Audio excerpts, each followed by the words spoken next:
Dasal muna tayo para sa ating kaligtasan sa ating lahat. Kasi unang araw natin, 2020, ako. Patungkol kay Santa Maria, Produkta Maria, Kayabit sa Diyos de Luz, Amiloro Maria, Mimit Igreata Mano, Divino Jesus, Maria Josep it Incarnatus, Ex Maria Virginit in Baututis, del Espiritu Santo, Aum Suubuo, at Tres Matris in Tres Erais. Laudia Misili, ko po mga kapangyarihan, kami po'y iyong ipagsanggalang sa pangalig na anuman sa lahat ng oras sa gabi at araw. Amen.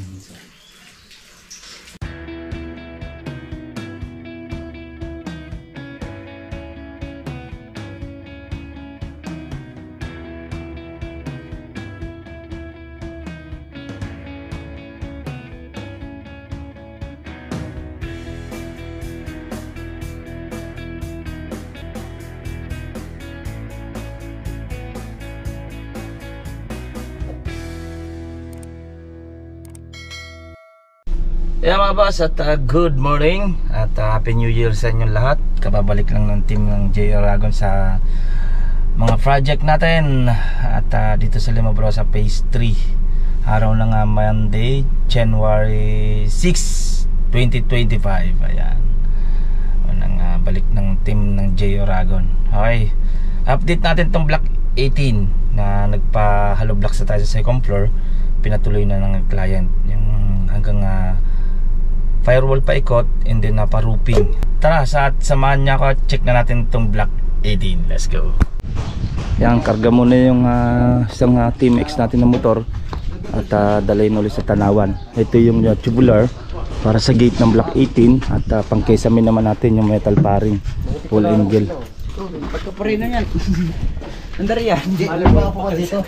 Meron. May dito mo na nilagay Ram, semento. Oo. Hindi, ipitin na lang ng semento. Nakaalala isa dito. Karga na, lilipat na yung mga tropa sa block sa Tanawan, Sandeya Homes. Unang balik ng team ng J. Aragon. January 6, 2025. Ayan mga boss, at block 18 tayo. Ay, at naasintadahan na siya. Patong na lang ng kapirasong hollow blocks and then beam na tayo. Beam na tayo paikot doon. And then ito, beam na tayo. Medyo taas lang natin yung konti ng roofing natin dito. Gawa na mababa na yung roofing nya. Notice lang tayong iangat yung buong roofing nya or trusses. Gawa ng finish na yung interior natin. Kaya notice na lang tayo. Pabaliin na lang natin kapiraso. And then to, side gutter tayo na stainless na 304 na hindi kinakalawang. Okay. And then siguro yung kesame nito medyo ayon na lang natin sa bubong. Din pagdating dito sa kanto, level na lang din natin. Pero check pa rin natin pag finish na natin kung malilibel natin yung kesame kung hindi masyado mababa. Okay.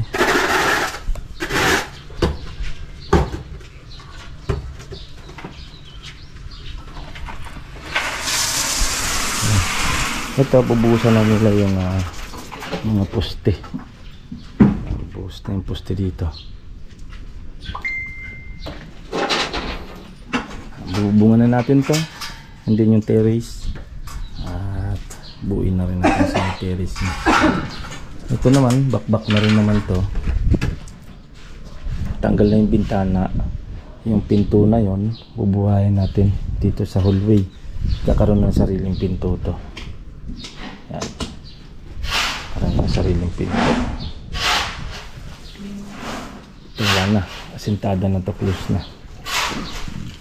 And then doon sa may CR naman, yung bintana nyan, move na rin dito. Move na. Dito yung pinto ng kanyang CR.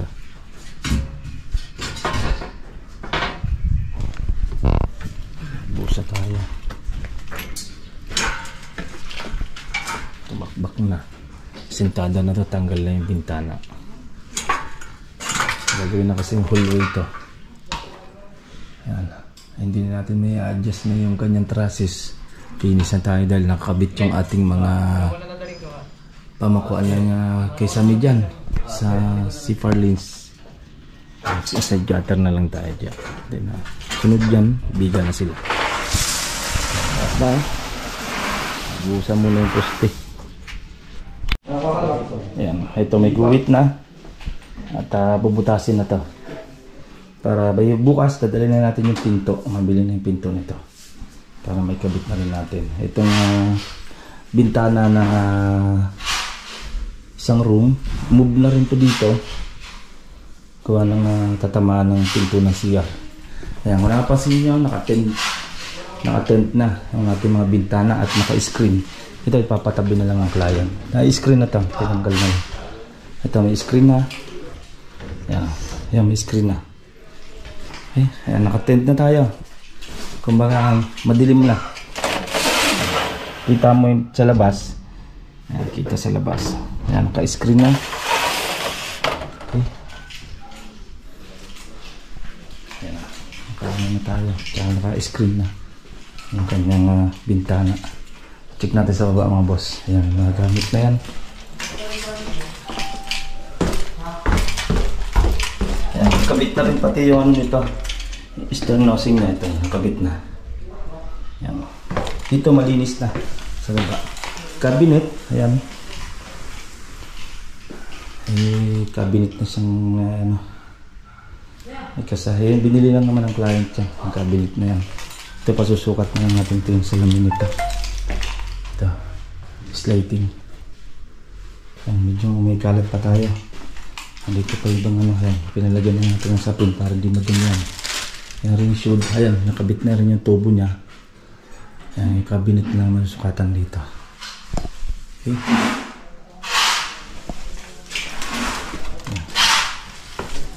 Ayan. Ating konting pasilip.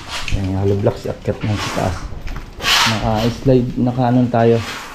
Screen door. Screen door na rin yan. Ayan mga boss, at yan natin kunting update dito sa block 18 ng adjustment project Lema Brosa phase 3. Ayan. Buhos muna ng poste, hindi napabim na tayo dyan. Okay, ayan o. Next update natin, silipin na natin, may bukas na yung block 16 na lang. Okay, hanggang dito na lang at ingat-ingat tayo guys. Bye bye. Ito pong J. Uragon Vlog, napakaganda po ng channel na ito, no? Tungkol po ito sa construction. Actual construction po ang channel na ito, no? Pag pinanood nyo po ito, panalo po kayo sa channel na ito. Napakaganda po ng mga video niya. Lalo na pong magaganda, no, yung mga iba't ibang design niya. Kakaiba po yung mga iba't ibang design niya sa mga kisame. Subukan nyo pong panoorin J. Uragon Vlog na ito. Matutuwa po kayo pag pinanood nyo po yung mga video niya. Maraming salamat po.